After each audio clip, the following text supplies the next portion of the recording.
Sumainyo ang Panginoon. At sumayo rin. Ang mabuting balita ng Panginoon ayon kay San Mateo. Papuri sa iyo, Panginoon. Noong panahong iyon, sinabi ni Jesus sa kaniyang mga alagad, ang talinghagang ito, dito maitutulad ang pagpasok sa kaharian ng Diyos. May 10 dalagang lumabas upang sumalubong sa lalaking ikakasal. Bawat isa'y may dalang ilawan. Ang 5 sa kanila'y hangal at ang 5'ay matalino. Ang mga hangal ay nagdala ng kanilang mga ilawan, ngunit hindi nagbaon ng langis. Subalit ang matatalino'y nagdala ng langis bukod pa sa nasa kanilang ilawan. Nabalam ng dating ang lalaking ikakasal, kaya't inantok silang lahat at nakatulog. Ngunit ng hating gabi na'y may sumigaw, narito na ang lalaking ikakasal, salubungin ninyo. Agad nagbangon ang 10 dalaga at inayos ang kanilang ilawan. Sinabi ng mga hangal sa matatalino, bigyan naman ninyo kami ng kaunting langis. Aandap-andap na ang aming mga ilawan. Baka hindi magkasya ito sa ating lahat, tugon ng matatalino. Mabuti pa'y pumunta muna kayo sa nagtitinda at bumili ng para sa inyo. Kaya't lumakad ang 5 hangal na dalaga. Samantalang bumibili sila, dumating ang lalaking ikakasal. Ang 5 nakahanda ay kasama niyang pumasok sa kasalan at ipininid ang pinto. Pagkatapos, dumating naman ang 5 hangal na dalaga. Panginoon, papasukin po ninyo kami, sigaw nila. Ngunit tumugon siya, sinasabi ko sa inyo, hindi ko kayo nakikilala. Kaya magbantay kayo, sapagkat hindi ninyo alam ang oras ni ang araw. Mga kapatid, ang mabuting balita ng Panginoon. Pinupuri ka namin, Panginoong Hesukristo. Magsipo mo ng lahat.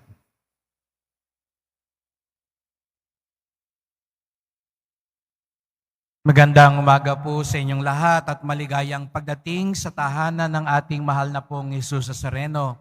Binabati din natin ang nasa online, lalo na po mga may sakit at nag-aalaga sa may sakit at mga kababayan, mga kadeboto natin mula sa iba't ibang panig ng bansa daigdig na nais sumama sa pagdiriwang ng misa dito sa ating simbahan sa Quiapo, sa Basilica Minor at Pambansang Dambana ni Jesus Nazareno.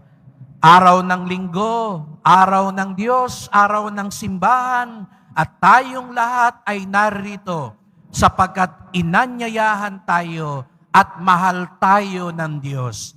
Kaya nga't bigyan natin ng papuri, parangal at pasasalamat ang ating minamahal na Nuestro Padre Jesus Nazareno.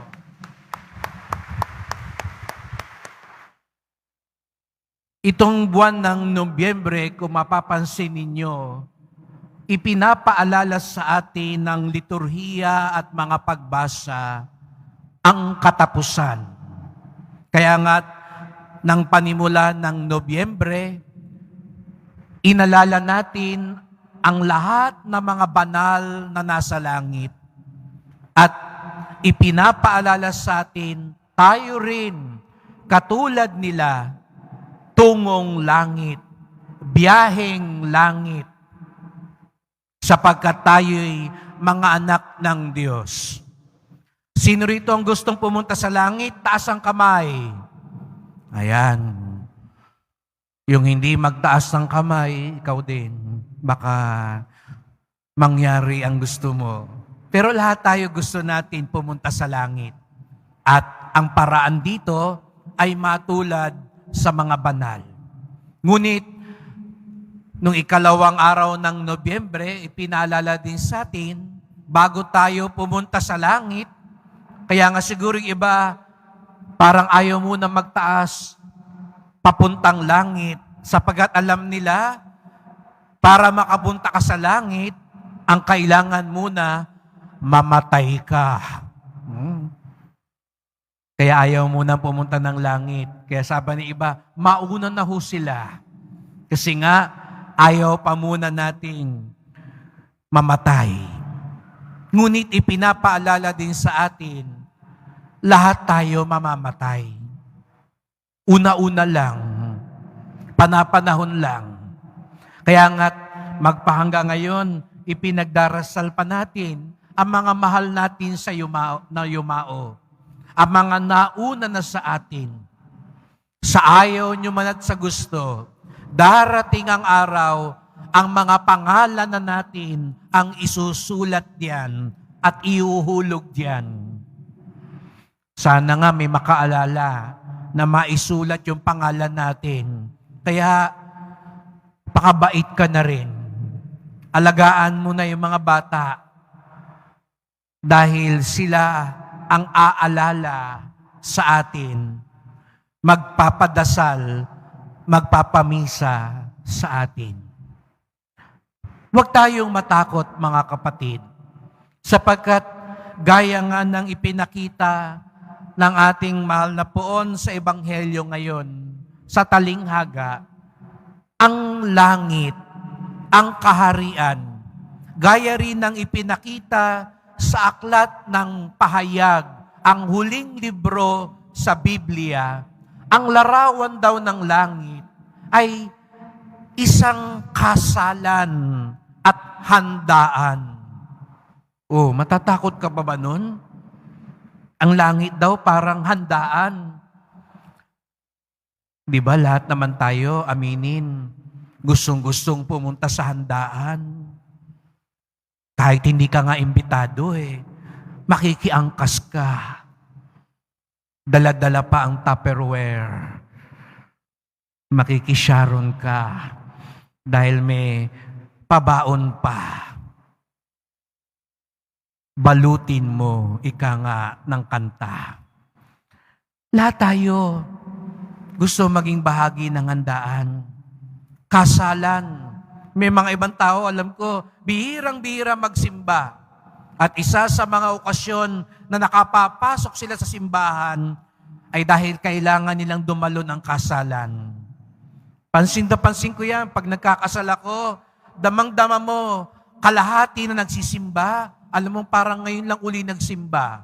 Hindi sumasagot, hindi alam kailan uupo, luluhod. Kasi nga, doon lang uli nakabalik. Kung walang kasalan, hindi pa babalik ng simbahan. Ang sunod na balik, punerarya na niya. No? Siya na ang ililibing, ang sunod na balik sa simbahan. Wag naman sana. Pero, tandaan natin, ang langit, ang kaharian ng Diyos, parang kasalan, parang handaan. Kaya nga, pag ako'y nagmimisa sa patay, lagi ko sinasabi sa mga tao, alam nyo, kung tatanungin nyo yung mga yumao, babalik pa ba sila dito sa lupa? Naku, sasabihin nila, kayo na lang dyan. Hindi na ako babalik dyan. Kahit mahal na mahal nila tayo, hindi na babalik dito sa lupa ang mga yan. Hindi nila ipagpapalit ang kaligayahang kasama ang Panginoon. Hindi nila ipagpapalit ang kagalakan na maging bahagi ng hapag ng Panginoon. Kaya nga tayo nagsisimba linggo-linggo, nagpa-practice na tayo sa handaan at hapag ng Panginoon. Kaya kayo narito, linggo-linggo, kung di araw-araw, sinasanay na natin ang sarili natin sa langit kasama ang Panginoon. Sa kasalan, sapagkat tayo'y ikakasal sa Kanya, sapagkat wala tayong ibang mahal higit sa lahat kung hindi ang Panginoong Jesucristo. Handaan, kasalan. Tingnan mo nga yung katabi mo ngayon. Mukha bang handa na sa kasalan at handaan yan? Mukha bang panghandaan yan? Mukhang gutom na siguro, kaya pwede na sa handaan yan. Mukha bang masaya mo? Mukhang panghanda ba itsura niya o mukhang panglamay? Dahil nakasimangot. Kaya ngiti-ngiti naman. Kasi sa langit, handaan, kasiyahan ang ating dadaluhan. At sabi nga ng poon sa Ebanghelyo, babalik siya katulad ng lalaking ikakasal upang sunduin tayo. Napansin nyo sa talinghaga, yung 10 birhen, 5 raw ay matalino, 5 daw ay hangal. Nung dumating yung lalaking ikakasal, hindi nila alam ang oras. Kaya anong nangyari? May dala silang lampara, kailangan nakasindi kasi baka lalo na sa gabi darating yung lalaking ikakasal na simbolo ni Jesus Nazareno. Pero hindi nila alam ang oras, kaya ano nangyari? Nakatulog sila. Kaya nung dumating ang Panginoon, kailangan nilang gisingin. Napansin niyo yung larawang iyon? Nahimlay sila. Yun yung mga yumao. Ganun daw tayo kasi mangyayari ito sa dulo ng panahon. Kaya tayong lahat nakahimlay na. Doon babalik ang Panginoon at doon tayo gigisingin lahat. Tingnan mo nga yung katabi mo, gising pa ba? Sabi mo sa kanya, gising na. Baka dumating na ang Panginoon. Maging handa ka. Pero alam niyo mga kapatid, hindi lang kailangan gising. Gising ka nga, katulad ng 5 hangal, ang tanong, may liwanag ba yung lampara mo? May ilaw ka bang dala? Kasi gising din yung 5, pero hindi sila nakapasok. Bakit? Nung dumating sila, mawawala na yung sindi ng lampara. Hindi lang pala gising, pero dapat gising ka rin. Pero mas mahalaga pala, may liwanag kang dala. At anong naaalala natin sa tagpong ito? Naalala nyo ba yung panahon ng tayo'y binyagan? O yan, di ba? Kanina sabi ko, dumadalo sa kasalan, yun din, dumadalo sa binyagan. Yan lang, ito lang yung mga panahon ng ibang tao pumapasok sa simbahan eh. Binyag, kasal, libing. Natandaan niyo yung binyag? Pagkatapos buhusan ng tubig, pagkatapos pahira ng langis, pagkatapos magsuot ng puti, anong susunod? Magbibigay ng kandila. Di ba? Karamihan siguro sa inyo, mga ninong at ninang. Nagninong at ninang na sa binyag. Kinakabahan na ngayon, malapit na Pasko. Hinahanap na kayo ng mga inaanak ninyo. Pero nung inaabot yung liwanag ng kandila, anong sabi ng pari? Mga magulang, ninong at ninang, ipinagkakatiwala sa inyo ang liwanag ni Kristo. Ang batang ito ay niliwanagan ni Kristo. Manatili nawang nag-aalab ang pananampalataya hanggang sa pagbabalik ng Panginoon. Pansinin niyo, yung bahaging iyon ng binyag, hango sa Ebanghelyo ngayon. Sa pagbabalik ng Panginoon, manatili nawang nag-aalab ang pananampalataya. Kaya sa pagbalik ni Jesus Nazareno, anong hahanapin niya sa atin? Gising ka, handa ka, at nagliliyab ang iyong pananampalataya. At pag sinabi nating pananampalataya, hindi lamang ito pagsisimba o pagdarasal o pagpoprosesyon. Ito ay ang buhay na ugnayan sa Kanya. Sumusunod tayo sa Kanya, nagmamahal tayo sa Kanya, at dahil doon, nagmamahal din tayo sa ating kapwa. Tumutulong tayo sa ating kapwa. Itinataguyod natin ang katotohanan, katarungan, kapayapaan sa sambayanan. Yan ang ibig sabihin ng nag-aalab na liwanag, buhay na pananampalataya. Ngunit pansinin po ninyo, yung 5 matatalino na may buhay na pananampalataya, hiningan nung 5 hangal. Penge naman nung langis, wala na kaming sindi. Pansinin nyo yung sabi nung 5, hindi pwede. Bakit hindi sila pinagalitan ni Jesus Nazareno? Maramot kayo, bakit di nyo binigyan yung 5 hangal? Bakit parang dito? Parang hindi pinagalitan yung madamot. Di ba? Laging sinasabi sa atin, huwag kang madamot, magbigay ka. Pero bakit yung 5 matalino, hindi pinayagang bigyan yung 5 hangal? Dahil mga kapatid, ang pananampalatayang buhay, hindi pinapahiram. Hindi pwedeng galing sa iba. Dapat galing sa'yo. May mga bagay sa buhay na hindi pwedeng hiramin.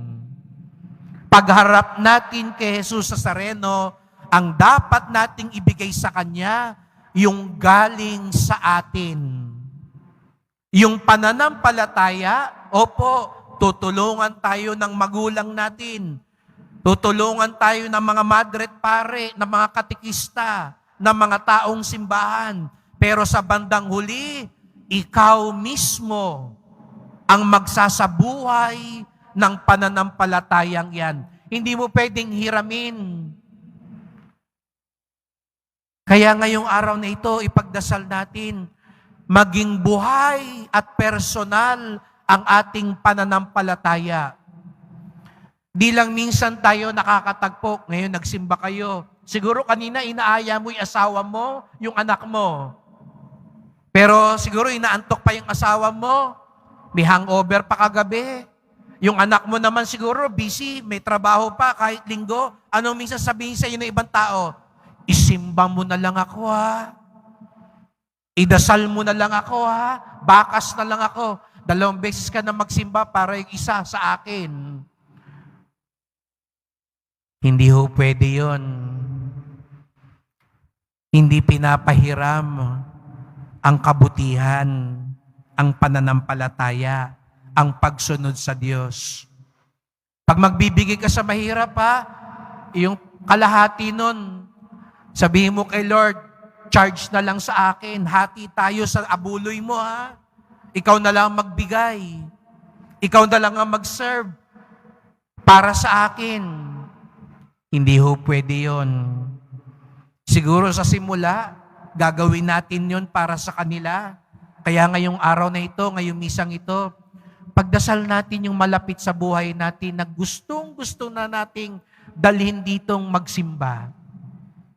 Yung mahal natin sa buhay na gusto nating magkumpisal na, magbalik loob na sa Diyos. Siguro ngayon, ikaw munang nagdadasal para sa kanila. Pero hindi pwedeng ikaw lang. Kailangan dumating ang oras, sila na rin ang pumunta at manalig at magbalik loob sa poon. Pagdasal natin sila ngayon.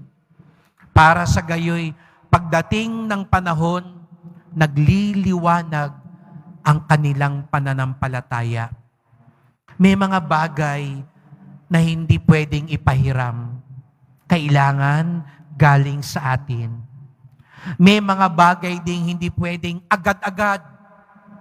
Katulad nung 5 hangal, gusto nila, may langis na sila.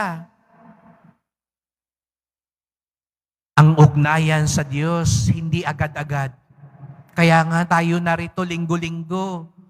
Kahit na minsan hindi natin pakiramdam magsimba, kahit na minsan hindi tayo karapat-dapat, bumabalik tayo.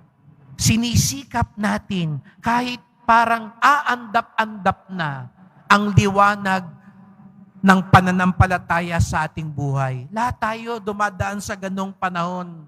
Hindi naman sa lahat ng araw maliwanag ang buhay. May panganahon na parang binabayo ng unos.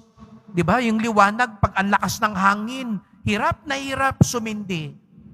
Ganon din yung pananampalataya natin. Pag may sakit sa pamilya, walang trabaho, may nag-aaway, maraming pagsubok, umaandap-andap ang liwanag na iyan.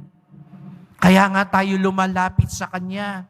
Tulungan niyo po kami manatiling buhay, manatiling nagliliyab upang sa iyong pagbabalik, matagpo ang kaming na maaaring makapasok sa iyong kaharian. Kaya ipagdasal natin ang bawat isa, mga kapatid. Maging handa, maging buhay ang pananampalataya. Mahal na pong Jesus Nazareno, narito po kami, iyong mga alagad, iyong mga deboto, nananabik, naghahanda sa iyong muling pagbabalik. Hangad namin, o mahal na poon, na maging bahagi ng iyong kaharian sa langit. Kaya tulungan niyo po kami, maging buhay ang aming pananampalataya, pagsunod at pag-ibig sa iyo at sa aming kapwa. Pinagdarasal namin ngayon ang mga napalayo na sa iyo, ang mga mahal namin sa buhay na gusto naming magbalik loob na sa iyo. Hanggang dito lang ang kaya namin. Kaya tulungan niyo po kaming dalhin silang muli sa iyong piling. Dahil nais din namin silang makasama sa langit. Mahal na pong Jesus Nazareno, maraming pagsubok, aandap-andap minsan ang liwanag ng aming pananampalataya. Pero mananatili kaming nakatindig, mananatili kaming naglalakbay, umaasa, sapagkat alam namin sa gitna ng kadiliman, nariyan po kayo lagi. Mahal na pong Jesus Nazareno, kaawaan niyo po kami, basbasan niyo po kami. Amen. Amen.